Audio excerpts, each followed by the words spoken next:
They are among the largest creatures on our planet. Wanderers of the oceans.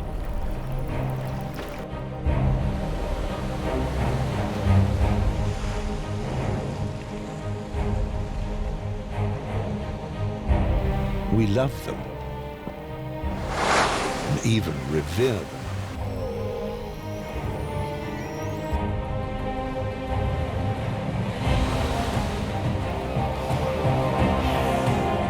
Whales are intelligent and social.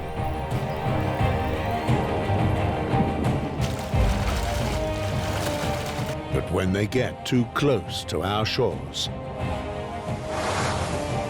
their lives can change dramatically.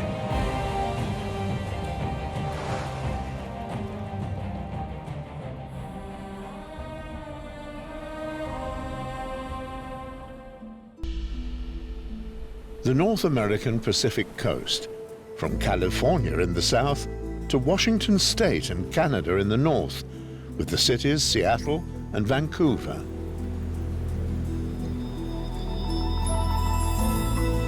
Here is the Salish Sea, an enormous bay with numerous islands. Florian Graner, a German wildlife filmmaker, found a home from home on Whidbey Island. The marine biologist moved here many years ago.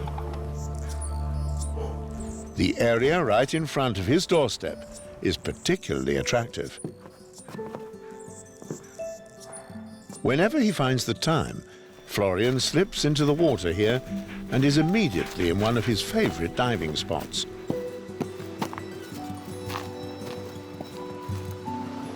Another advantage is the fact that he doesn't have to carry his heavy camera far and can dive straight into the sea. The tides have created a very special environment here, a first-class diving area, complete with octopuses, grey whales and orcas.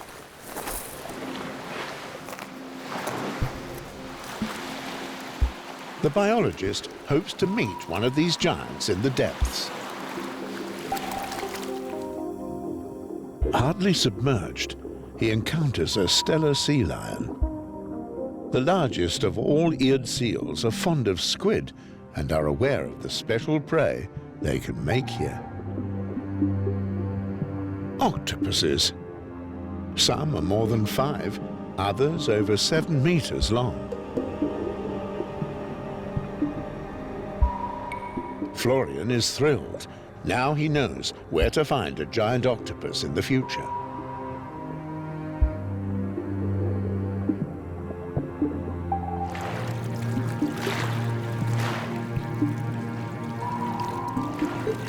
A successful dive that ends with Seattle as a big city backdrop. From the largest city in America's Northwest, it's not far to Deception Pass, a strait that leads out of the narrow fjords onto the islands in the Gulf, where Florian wants to film orcas. 3 family groups live here, a total of almost 90 whales. The researchers know each and every one of them.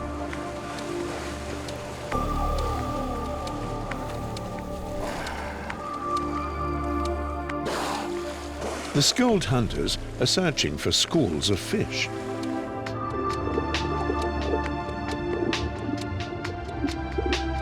The Puget Sound orcas are the world's most comprehensively studied killer whales.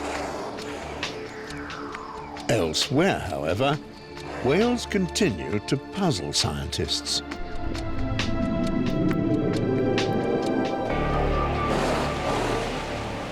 Florian receives some alarming news from Europe. The animal was still alive when it washed up and could be seen breathing. In January 2016, 30 distressed sperm whales stranded on the North Sea coast. This is the whale desperately fighting for survival. High tide is approaching here at Hunstanton. And the hope is that that tide will be deep enough. Florian wants to know what forced the giants into the shallow North Sea. You can't save it, but it did move a little. It's sad seeing a sperm whale in its final death throes. The media reports are worrying.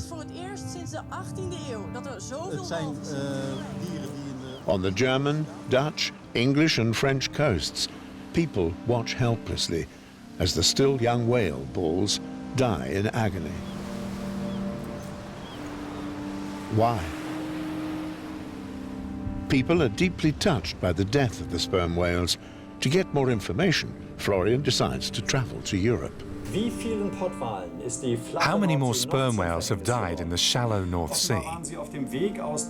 They were apparently en route from the north to the Atlantic, but got lost and took a fatal wrong turn toward the North Sea. Why did they get lost in the North Sea? Scientists believe that the noise emanating from offshore parks could be to blame for the animals losing their sense of orientation. Some researchers have also observed that just before whales stranded, a solar flare had taken place.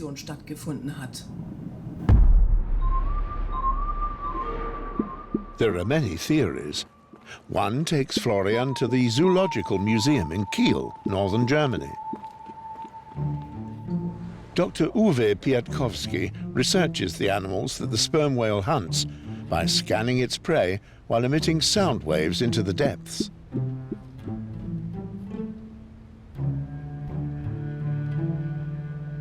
Giant squids, some as big as the predators themselves, are like a Sunday roast for sperm whales. They usually prefer smaller cuttlefish, but masses of them. The whales that died in January 2016 have been examined. They were neither sick nor starved. Thousands of cuttlefish beaks were found in the whales' stomachs.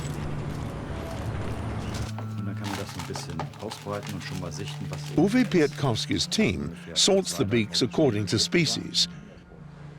The ensuing evidence leads further north.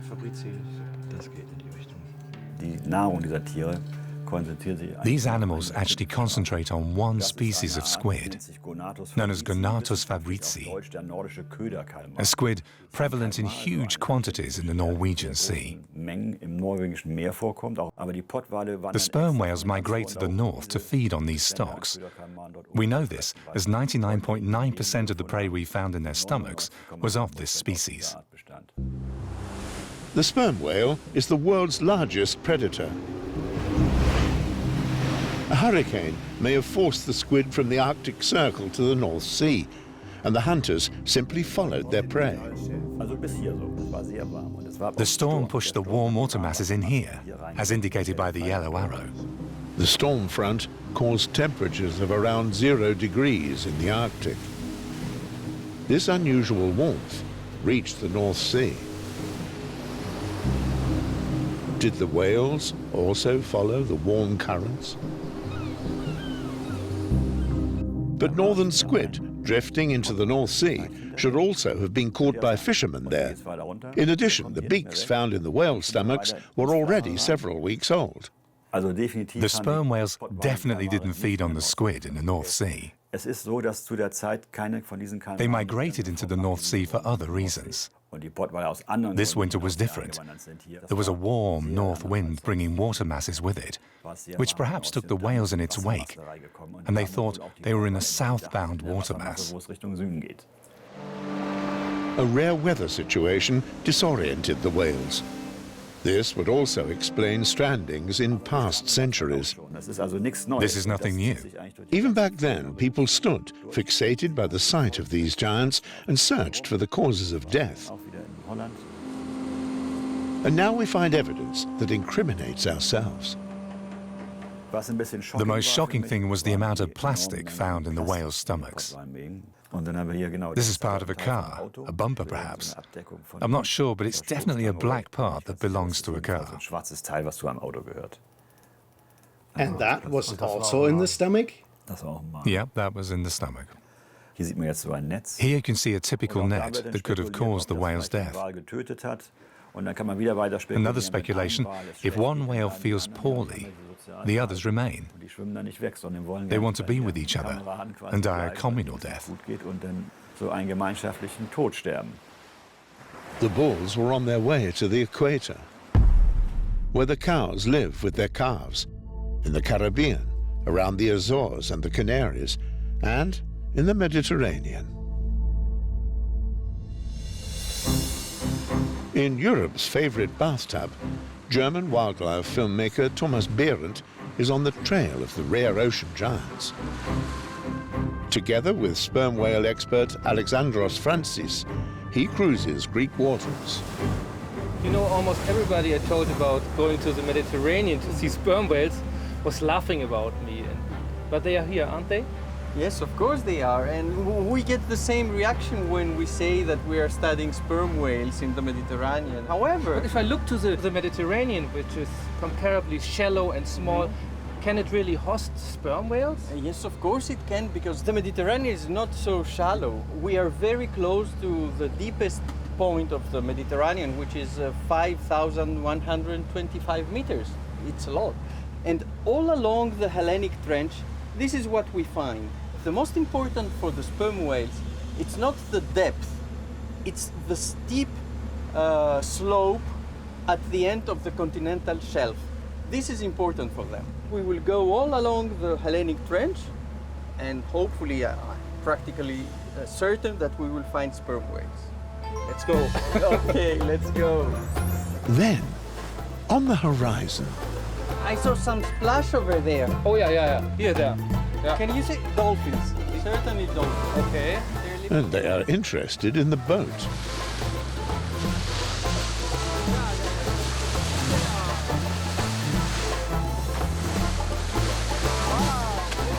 Time and again, dolphins cross the path of the sperm whale expedition.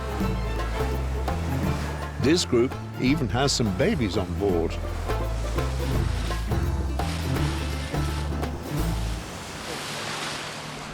There's a lot of traffic in the Med.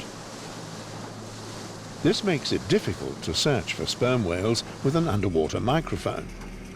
It's too noisy, too much noise. You hear the propellers? Yeah, you can listen.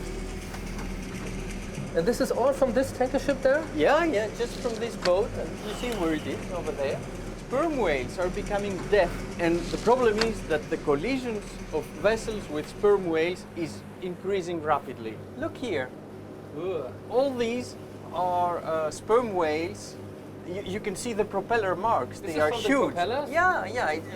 Actually, almost the entire sperm whale is cut in pieces. You can imagine if you have a population of just 200 animals, and more than one per year is disappearing by a purely anthropogenic cause, then the impact to the population is big. It's probably not sustainable. Then, at last, Low, over there. Alexandros has discovered 8 whales. Thomas gets into position. They're really speeding. Entire group traveling so fast. Can you see the little one? We don't understand why. After a few kilometers, the whales abruptly apply the brakes. Do the females simply want to mate as normal? Thomas, you may be nice. Prepare yourself. Thomas has been eagerly waiting for this moment. When you are ready, let me know. Now it's there at last. There are many animals very close to the boat. Thomas approaches the group with caution. But the whales are busy and in no mood to pander to visitors.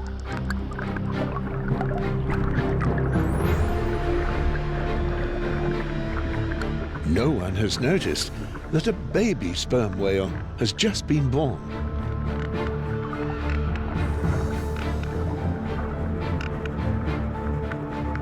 Curious, it heads straight for the camera. Mother and aunt are not amused and threaten the intruder.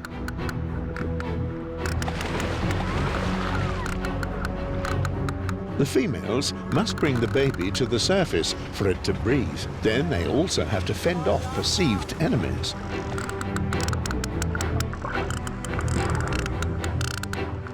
Should he be hit by a fin, the filmmaker would stand no chance of survival. Come on the boat, quickly! Several sperm whales now join the pursuit. Straight ahead, now! Thomas swims as fast as he can. Maintaining a distance of 1 meter, the whales hunt down the filmmaker.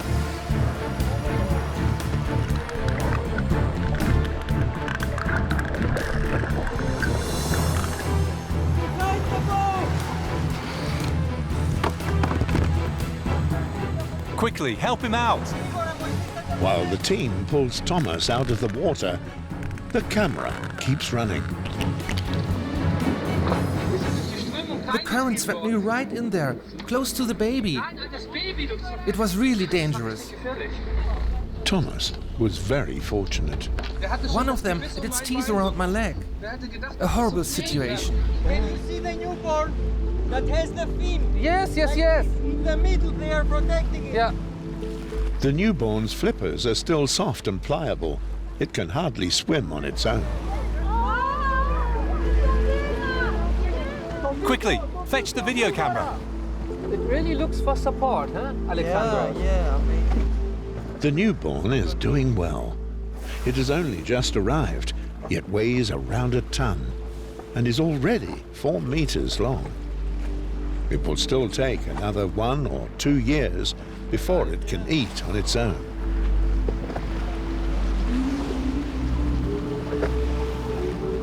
Whale conservationists are also on hand in the Caribbean.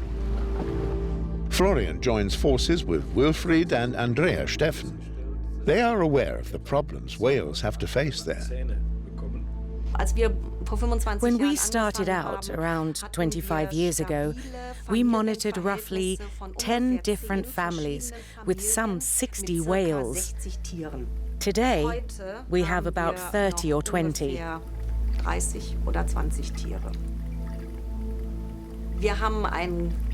We have a major problem with the increasing shipping, with the high-speed ferries.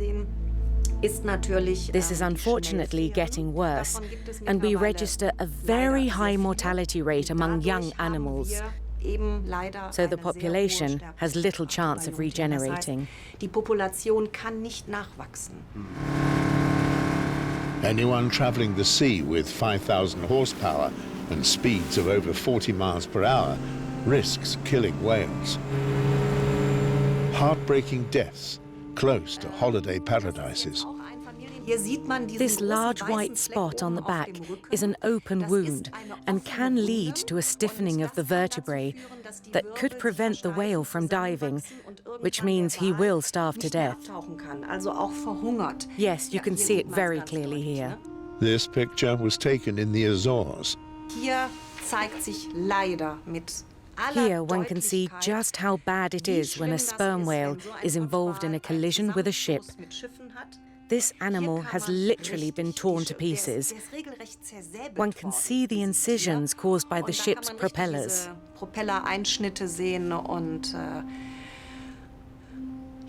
This whale definitely didn't survive the collision. No.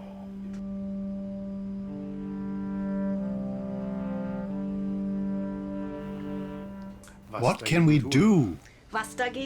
You ask what we can do? Set up protected zones and prohibit high-speed ferries from passing through them. Make them bypass such areas widely so that shipping traffic really is diverted.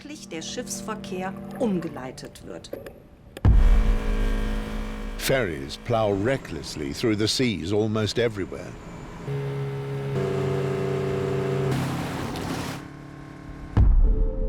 The North Sea is the habitat of the roughly 2-meter-long harbour porpoise. But here too, the world of the whales looks more like an industrial district. Life in the seas is seemingly forced to take place on the edge of shipping highways, around oil rigs, and always under pressure from the fishing industry. Noise levels are increasing dramatically. Whales, seals and fish suffer. The island of Heligoland becomes a nature haven, both for grey seals and harbour porpoises. Florian Graner wrote his doctoral thesis on the small whales. Harbour porpoises are the only whale species native to the German Baltic and North Seas. On a whale scale, they are tiny, yet still need almost 5 kilograms of food daily. Equipped with biosonar, they create an acoustic picture of their environment which enables them to hunt herrings, also at night and in the most murky of waters. But despite this seventh sense, it's not easy being a harbour porpoise. On his last visit to Heligoland, Florian made a disturbing discovery. No, the whale is dead. But just what killed the young harbour porpoise? You often see net marks up here, across the back. But this is not the case here. This whale looks totally emaciated to me. You can see muscles and bones. Normally, the body should be completely round. It's such a pity. What a beautiful animal.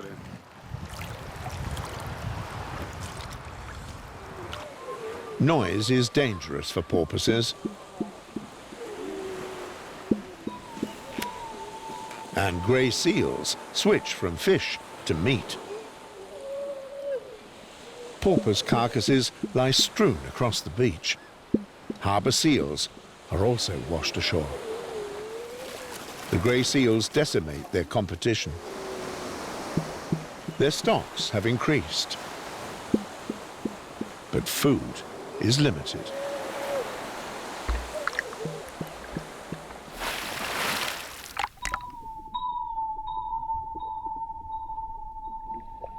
They appear to be playful. But those teeth command respect. The fish hunters use them to grab the biggest catch. When grey seals kill and eat their competitors, and even their own pups, this could mean that food supplies are not enough for everyone. The sea is all about food and survival, simply because we humans leave too little behind for others. Whether in the North Sea or the Baltic, porpoise numbers are dwindling at an alarming rate. Whale watching on Flensburg Fjord. Initiated by Dagmar Struss from the NABU Nature Conservation Union. There are many people who do all they can to protect whales in general, but no one seems to care that we have threatened whales in Germany too. And I think there is no nicer way of making something public than by experiencing it yourself. Captain Hansen knows where to find whales. Port here, port abeam, distance 50 metres. There he is, heading straight for us. On the one hand, it's beautiful watching porpoises in the summer months, as the mothers are then out with their calves. But on the other hand, it's a tragedy, as there are gill nets so close to the shore. And gill nets are the main cause of death for harbour porpoises. Shortly afterwards, this porpoise calf is washed ashore.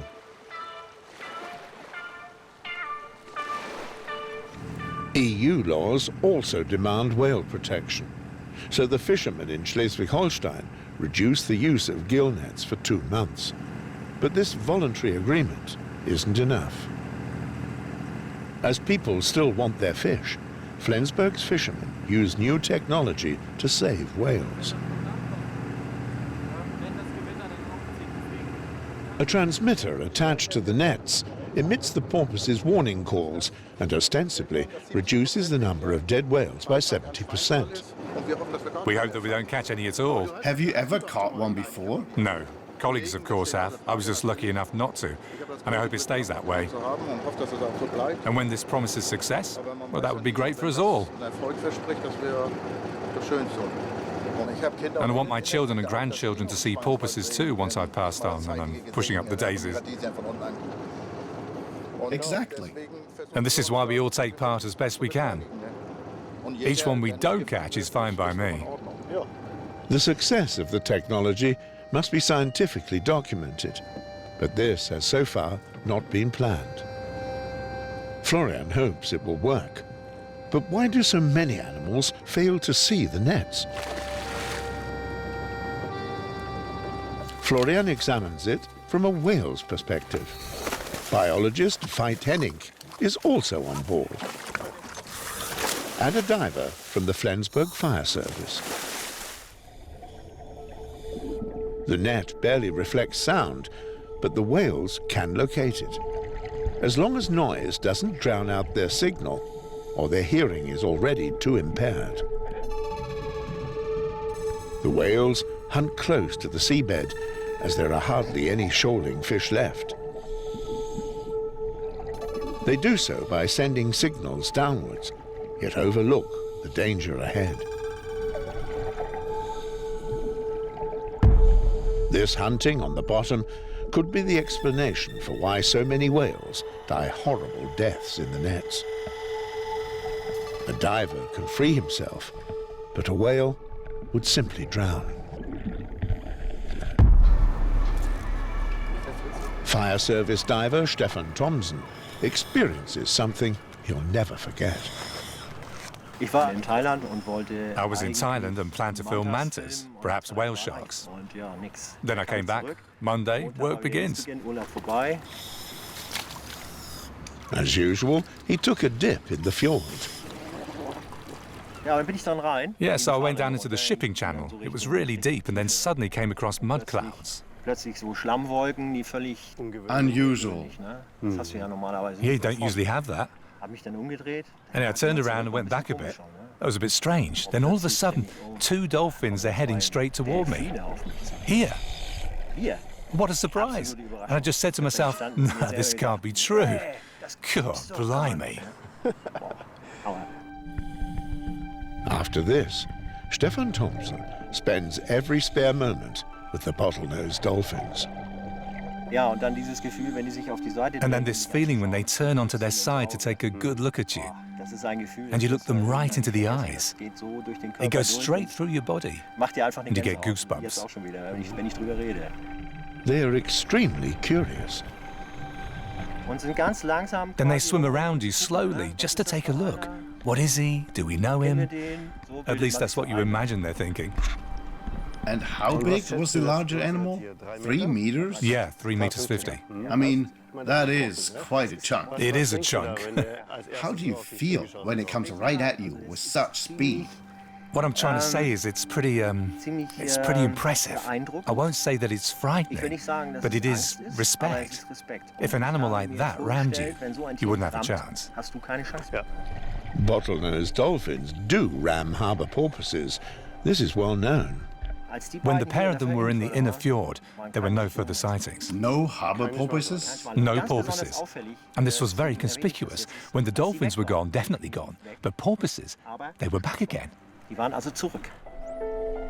The 2 dolphins chased away and killed porpoises, perhaps because they are both after the scarce food.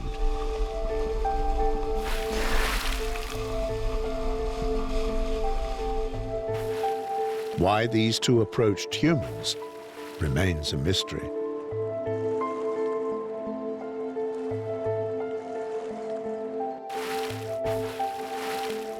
Whales very often get lost in the Baltic Sea.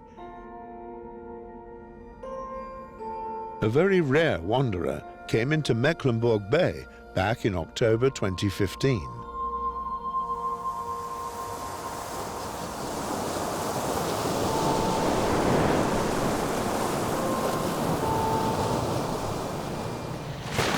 a Sowerby's beaked whale, which belongs to the least studied of all beaked whales we know. Its usual habitat is in the northern Atlantic and sometimes the North Sea. The 3.5-metre-long female lost its way in the Baltic.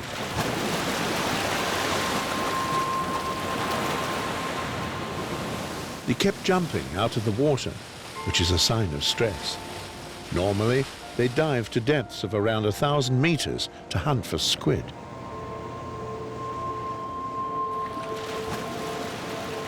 The animal simply couldn't find its way out of the shallow Baltic Sea and starved to death. The female came from the north, where the Baltic and the North Sea are connected. Even larger whales have migrated here. This has often been the case. Thousands made their way to the Flensburg Fjord when, back in 1911, a fin whale stranded here. People even paid admission. In 1898, a fin whale was hunted off Eckenförde. In 1861, 150 false killer whales got lost in the Baltic. To this day, whales still appear off our coast. Humpback whales rarely stray into the Flensburg Fjord, and now there were two at once. That's a sensation, which we already reported yesterday. An orca on Zoot. No one here can believe that. A former seal hunter witnessed. The fin whale sighted yesterday in Eckenförde and in Flensburg, stranded in Denmark today. The Vejle Fire Brigade has been working day and night to make sure that the whales enter the Baltic Sea from the North Atlantic via the Kattegat, through narrow passageways into the large inland sea.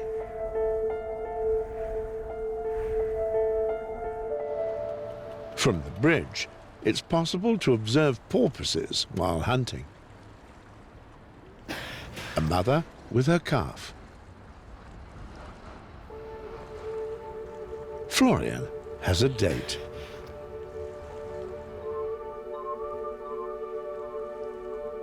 Danish whale expert Dr. Carl Kinse wants to show him the bay where the Royal Porpoise Hunters Guild once rounded up and then killed the whales.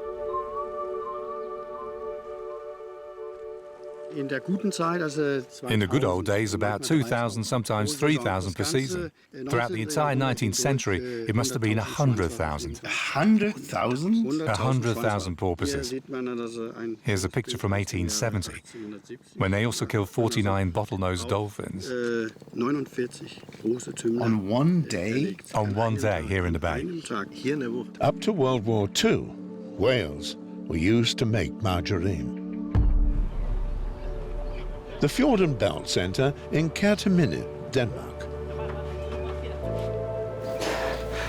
These porpoises were freed from nets. Jakob Christensen has trained them to study their hearing. Here, Florian can finally film porpoises underwater and record their clicking noises. Jakob thinks these smallest of all whales are more intelligent than dolphins, and even prettier.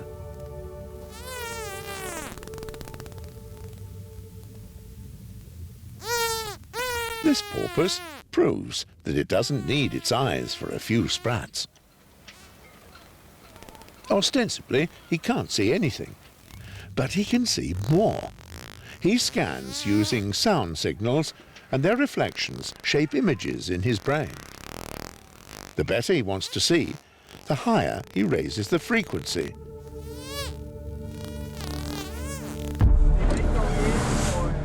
Come right away, said the researcher from Aarhus University on the phone. A whale has swum into a type of fyke net that catches and keeps fish alive. When something like this occurs, fishermen report it to whale researcher Dr. Jonas Teilman.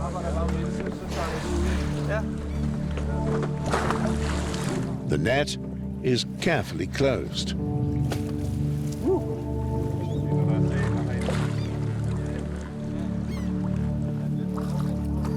Vi skal helst have den ned til langt med båden, hvis vi kan det.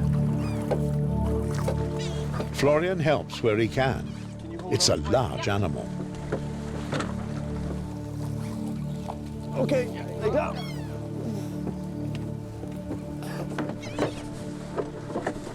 The whale has slight injuries, but Dr. Tileman is worried about something else. It's a very large one, but it's very thin. Well, can we come over here? Okay. Data is rapidly gathered. Then comes the most important part. A multi-sensor that measures and stores all that the animal experiences, when and where it is, which signals it sends and which ones it hears, the noise levels it has to endure when it hunts and when it takes a rest. The high-tech unit is attached to the animal by suction cups and will document its life for 3 days.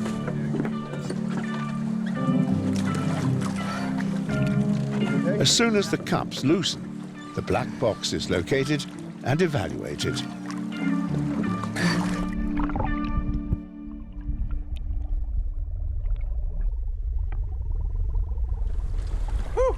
All right. Jonas is relieved. Well, that's good.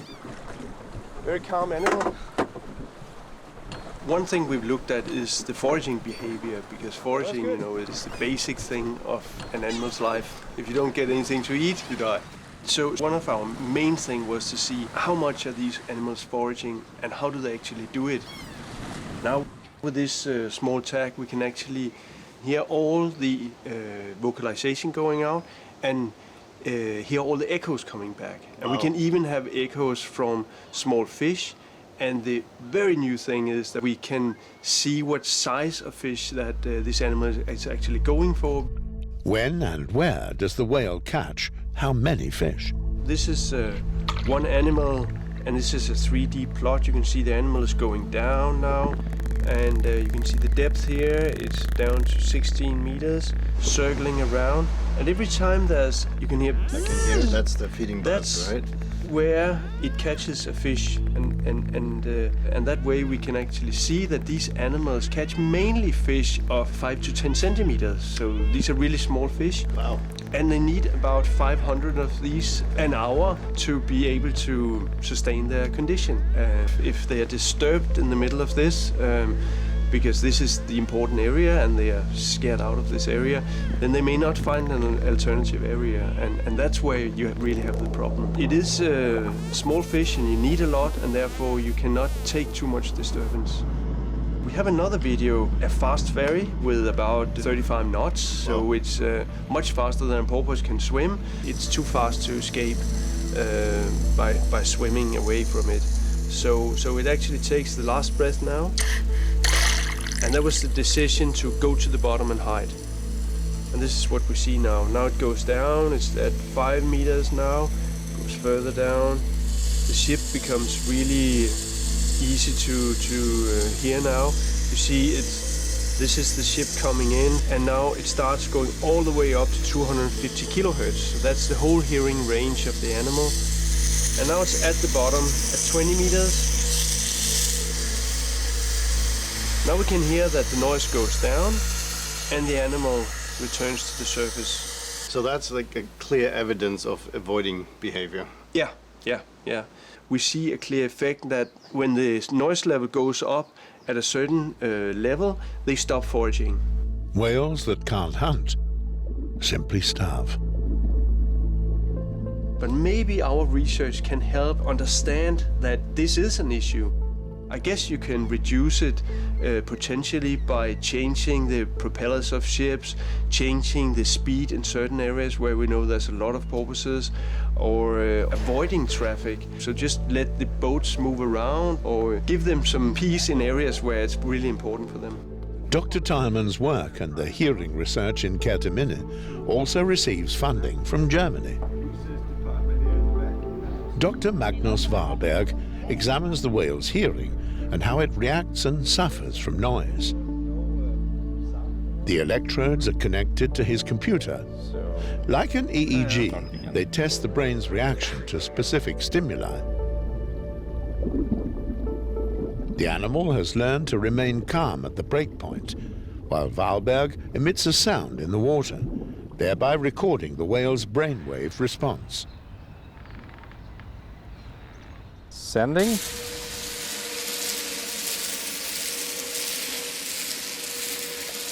And stop. They do react, and their hearing also is affected by it.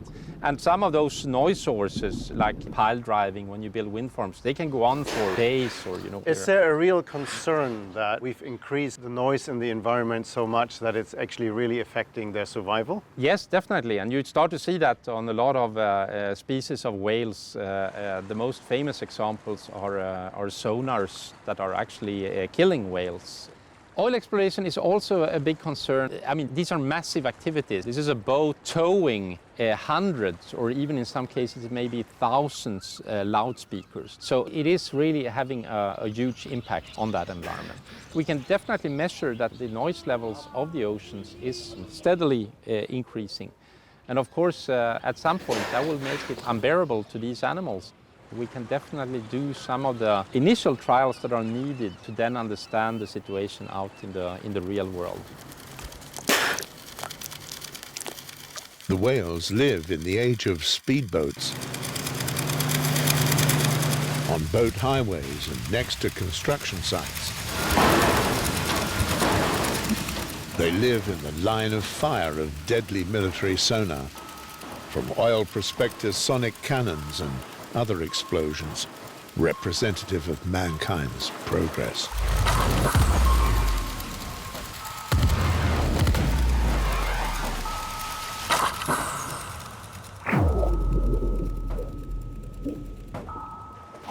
For many harbour porpoises, this is the end of the line.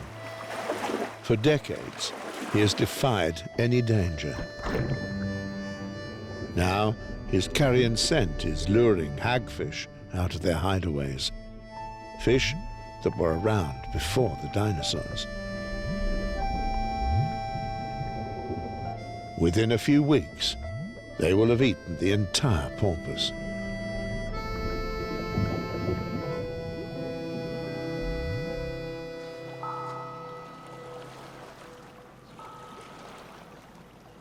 At the Little Belt in Denmark, students of a Baltic Sea ecology seminar, together with Florian Graner and lecturer Veit Hennig, experience a largely intact world. There's a porpoise up ahead, and it's just jumped.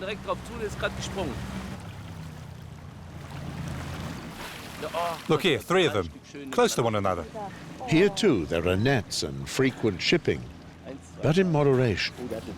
Oh, there are 4 of them. A sound receiver has recorded whale signals that now have to be analysed. High-tech helps in understanding the animal's behaviour and problems.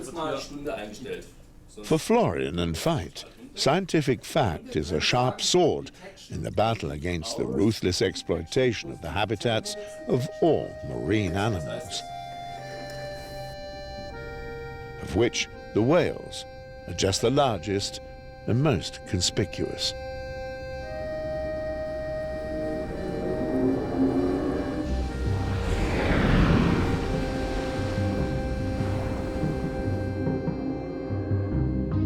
Florian wants to go from whence the whales came, that beached on the coasts of the North and Baltic Sea. He wants to dive at the Arctic Circle, where the deep sea meets with the continent. Just off Norway's Vesterålen Islands, behind the Andenes lighthouse, is the so-called Nordic Sea, where whalers once almost wiped out the sperm whale. Florian is accompanied by biologist Veit Hennig. Florian knows the rugged coast of Norway. The marine biologist has dived there for many years himself. In winter, an incredible natural spectacle occurs there. The Orcas know that herrings consider the fjords to be an ideal resting place. The fish gather there before moving on to their spawning grounds off the coast. but they don't find the peace they had hoped for.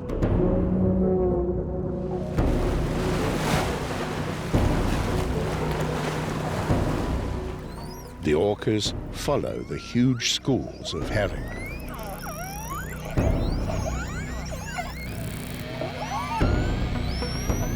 They communicate with a series of squeaky and clicking sounds, driving the fish in front of them until they form an ideally compact shoal. The orca family manages to drive the herrings over the sandbank into shallow water. The rest is easy.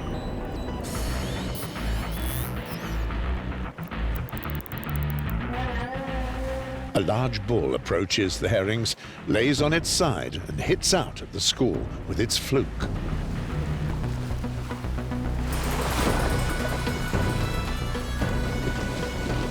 A female approaches from the other side. The blow has either killed or stunned dozens of herrings, enabling the killer whales to collect their prey in their own time.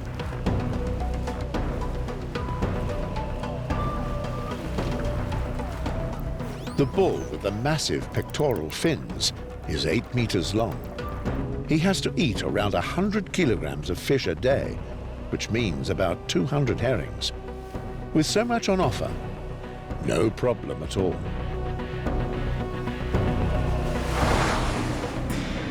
When comparing the amounts of herring that humans procure from the water, killer whales' prey fades into insignificance. Countless fish lie dead on the seabed or just drift around in the fjord. Seabirds, like herring gulls, tend to follow large marine mammals when they migrate. This is where the scavengers get their pennies worth.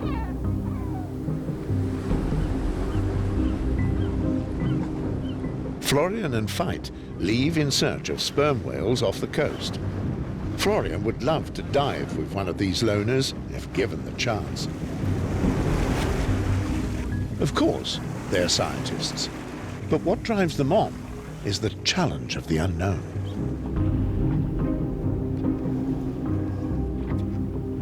Waiting for a sign from the deep. A microphone is attached to the bottom of the boat. Tense moments.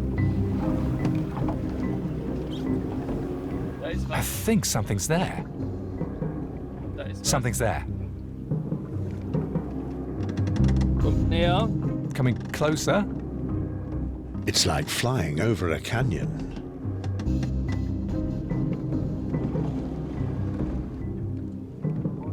Very close. Florian gets ready.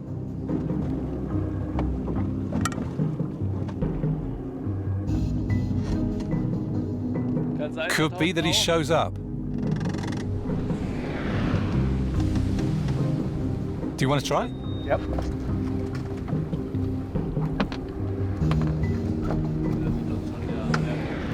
Suspense mounts.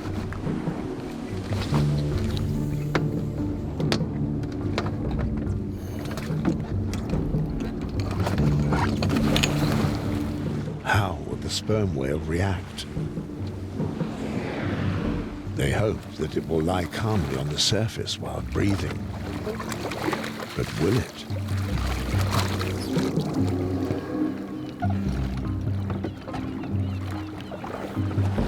The giant approaches.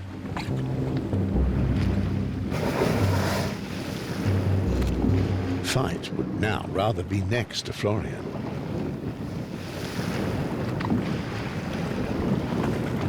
He lies precisely on the course of the whale.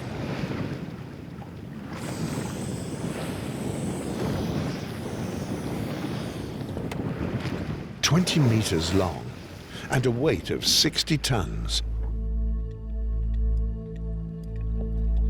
As big as a double-decker bus. Florian will later describe the feeling as being in awe.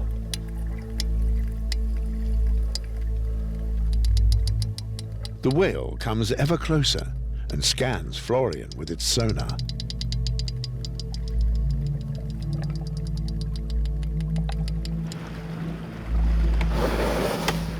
Then it dives.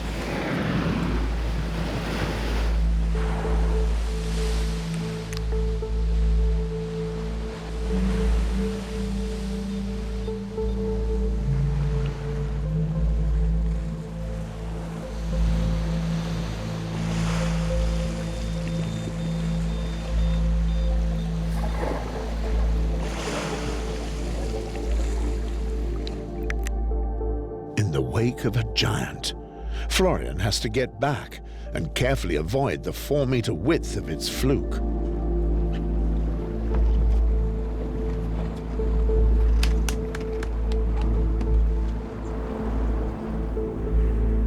Just why are whales so friendly toward humans?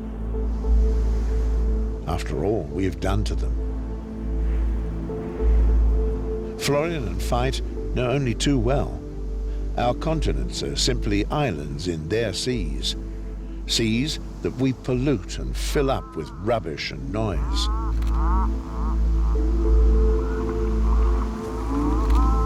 Of all the animals on our planet, the whales are among the most mysterious creatures, even for scientists.